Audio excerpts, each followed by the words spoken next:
자, 오늘은 빈티지 티셔츠에 대해서 얘기를 나눠보려고 하는데요. 사실 저희가 디자이너 브랜드 위주로 많이 다루는 채널이잖아요.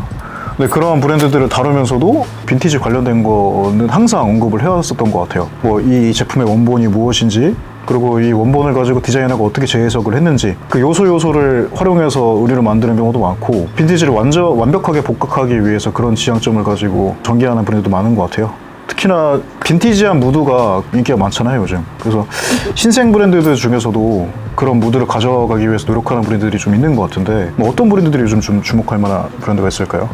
세인트 미카엘이 됐건, 유명하죠? 메이드런이 됐건, 아니면 뭐 알셀틴도 요즘에 많이들. 그리고 또 이제 비교적 좀 최신의 런칭을 한 저희 영상에서도 좀 몇 번 언급이 됐는데 슈가펀치. 저 오사카 간 영상에서 나왔던 슈가펀치.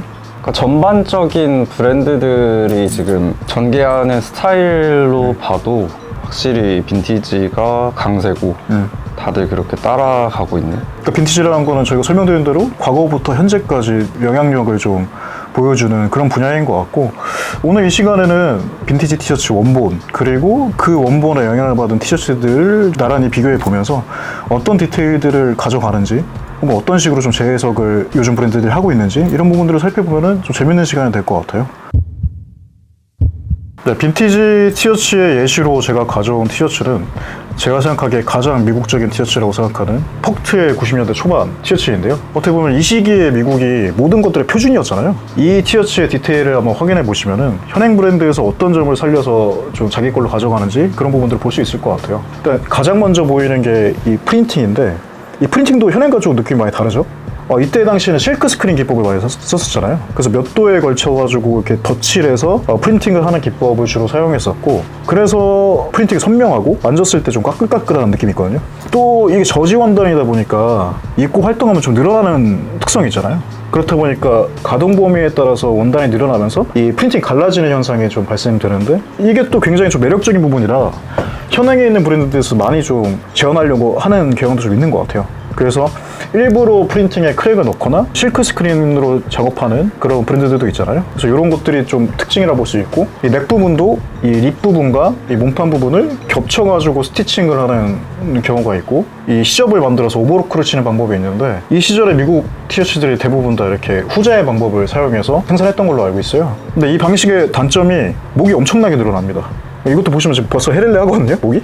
또 한 가지 특징이 어깨에서 넥라인에 이어지는 이 체인 스티치가 들어간 것이 전형적인 미국 티의 특징입니다. 이 수소봉제를 또 빼놓고 얘기할 수 없잖아요. 사실 이게 90년대 중반으로 가면서 삼봉이 좀 보편화가 됐던 걸로 저는 알고 있어요. 찾아보면 80년대에도 삼봉이 있긴 한데 90년대 중반 이후에 좀 보편화됐다고 보는 게 맞는 것 같고, 사실 이 수소봉제가 90년대 중반 이전에 만들어졌다는 빈티지 티셔츠의 보증서 같은 부분이라서 이 부분을 굉장히 좀 중요하게 생각하고 퀄리팅을 하면서도 이렇게 만들어진 제품을 찾는 분들이 많이 계신 것 같아요. 또 한 가지 특성이라고 보면은 이 엽선이 없는 부분들.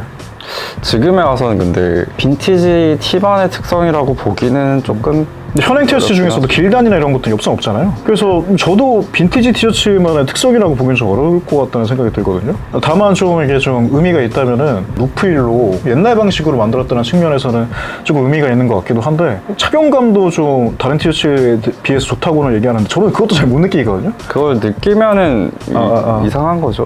그리고 의미 부여를 하는 걸 수도 있다, 그렇게 생각하시는 거죠? 그쵸. 이런 디테일들을 그대로 해가지고 전개하는 브랜드들도 있잖아요. 브랜드의 티셔츠를 보면서 어떤 부분을 따오고 어떤 부분을 도용시켰는지 한번 좀 보시면 재밌는 경험이 될 것 같습니다.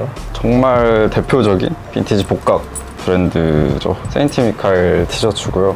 이거는 얼마 전에 제가 일본 가서 사온 이카리 신지쿤의 신세계 에반게리온 티셔츠입니다. 세인트 미카엘 같은 경우는 복각이라고 봐도 무방하죠. 완전 복각이라고 봐도 거의 무방할 정도의 그런 만듦새에다가 딱 정말 다른 점은 한 가지, 사이즈감. 사이즈감이라고 생각해요. 그러니까 디테일적으로 아까 앞서 제가 설명드린 미국 티셔츠의 디테일을 그대로 좀 가지고 있는 티셔츠죠. 넥라인에 스티치가 없고 뒤에 또 체인 스티치, 그리고 소매와 밑단에 수소봉제 들어간 부분들.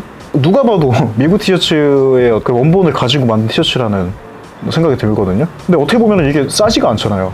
엄청 비싸죠. 이게 티셔츠 하나의 발매가가 어느 정도 하죠? 3만 엔 전후 정도 보면 되고 것 같아요. 그러니까 이거는 원본이 없는 개체로 제가 알고 있는데 빈티지 락밴드 티셔츠 이런 것들을 좀 자기식으로 트위스트해서 많이 프린팅을 하잖아요.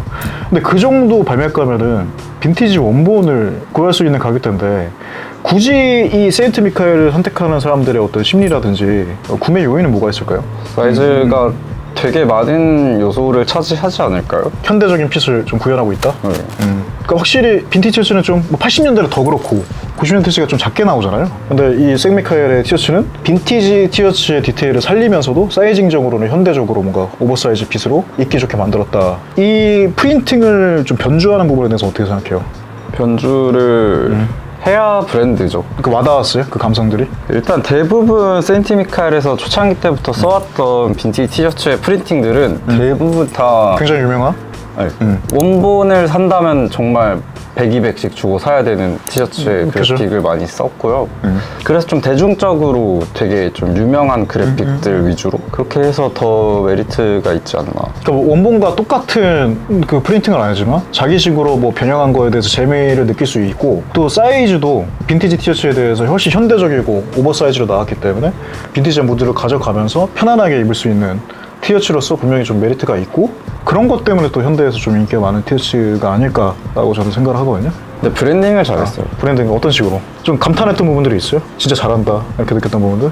그러니까 잘한다는 게 옷을 이제 만드는 걸로서 잘한다기보다는 이제 뭔가 좀 흐름을 타는 그런 그러니까 빈티지한 이게 확 올라올 때 네. 그걸 탑승을 잘했다?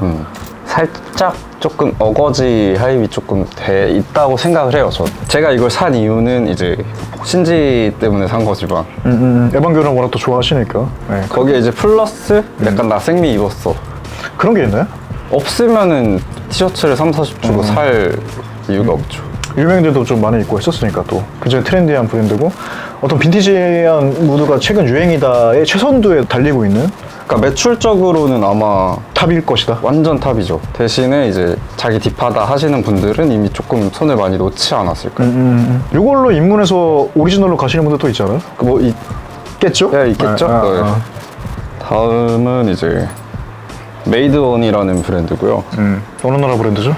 미국 브랜드고 이 브랜드도 거의 약간 티셔츠 그냥 다이마루 쪽 주력이죠. 브랜드라고 봐도 무방할 정도로 거의 전 티 말고는 입고 다니는 사람 못 본 것 같긴 해요. 그러니까 이 티셔츠도 앞서 설명드린 어떤 빈티지 티셔츠의 특성을 그대로 또 가지고 있습니다.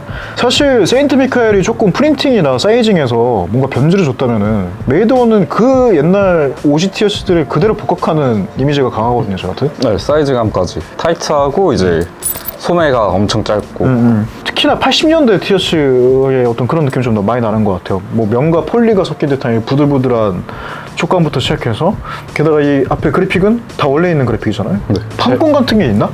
제가 알기로는 다 갖고 있는 걸로 알고 있어요. 어떻게 보면 음반사 같은 거 끼고 하는 걸 수도 있겠네요. 제가 이번에 잘 몰라서. 브랜드를 하시는 분이 그런 일을 했다라고 듣기도 한 것 같고요. 다 라이센스 정식으로 갖고 하고 있는 걸로 알고 있습니다. 라이센스 없이 그렇게 막 찍어 놔대거나 바로 잡혀가죠. 그쵸. 이거는 입거나 소화하실 수 있는 분들이 굉장히 좀 제한되어 있을 것 같다는 생각이 들어요. 워낙 작게 나와서. 딱 그 하나 차이로 이제 세인트 미카엘과 우리나라에서의 성공 정도? 가 나온 거 아닐까요? 사이즈감 하나로. 그리고 쓰는 프린팅이 밴드밖에 없거든요, 거의. 락밴드 프린팅을 이제 주력으로 하는 브랜드다 보니까 이런 핏이 더 맞잖아요. 그런 컨셉이면. 그죠. 무드적으로 더 잘 어울리고 이 원본은 너무너무 비싸기 때문에 오랜 기다림 끝에 구하는 고생을 하지 않고 그때와 거의 흡사한 복강률의 현행 티셔츠들을 쉽게 구할 수 있다는 점에서 좀 메리트가 있는 것 같고 핏도 그 시절에 있던 그 80년대의 어떤 사이징을 재현했다는 측면에서 세인트 미카엘과는 다른 또 매력을 가진 브랜드라는 생각이 드네요. 다음은 이제 조금 스멀스멀 올라오고 있는 슈가펀치라는 일본 브랜드고요. 이 친구도 일단은 뭐 변주, 그러니까 그래픽적인 관점에서 변주 같은 건 없고요. 그 정식 라이센스로, 그러니까 예를 들어서 지금 나온 게 공각기동대라든지 간치라든지 현행에서 나오는 그런 그래픽을 라이센스를 가지고 있어서 쓰는 걸로 알고 있고요. 그거를 또 빈티지스럽게 좀 풀어내는 브랜드라고 볼 수 있겠죠. 빈티지를 표방하고 있지만 조금 이 디테일적으로는 변주가 들어간 티셔츠라는 생각이 듭니다. 뭐 옆선도 있고요. 빈티지적인 부분들을 가져가되 본인이 좋아하는 부분들을 살린 디테일도 분명히 있는 것 같아요. 이 브랜드의 매력은 뭐라고 생각하시나요? 일단은 애니메이션만 다루는 브랜드예요. 거기 아예 브랜드 모토 자체에도 그렇게 써놨고, 저는 이제 애니메이션 티셔츠를 눈치 안 보고 입고 다닐 수 있는 시대가 도래했다. 근데 그런 시대가 안 와도 본인은 편하게 입고 다녔었잖아요. 그렇긴 한데 그냥 좀 대중화가 되니 굉장히 약간 많이 주력으로 됐잖아요. 가고 있다. 그 흐름이란 게 또 분명히 존재하는 거잖아요. 분명히 이것도 수요가 있을 거라고 생각이 되거든요. 게다가 핏도 굉장히 오버사이즈로 나왔고, 이게 라지 사이즈인데 저는 못 입을 것 같아요. 너무 커가지고. 진짜 크게 나왔어. 그러니까 어떻게 보면 트렌디한 사이징이라고 볼 수 있겠죠? 그 간츠를 다룬 브랜드가 말해보죠. 처음이에요? 처음이에요? 제가 아는 간츠를 다룬 브랜드는 없긴 해요. 근데 우리가 애니메이션으로 티셔츠 만든다고 했을 때 뻔한 그 목록들이 있잖아요. 뭐 카우보이 비밥이나 그런 것들이 있는데 약간 의외성을 가진 브랜드 같긴 해요. 이런 것들을 소재로 삼아가지고 요즘 트렌드에 맞게 좀 빈티지하게 보여주는 굉장히 좀 매력 있는 브랜드가 아닌가라고 정리해보면 될 것 같습니다.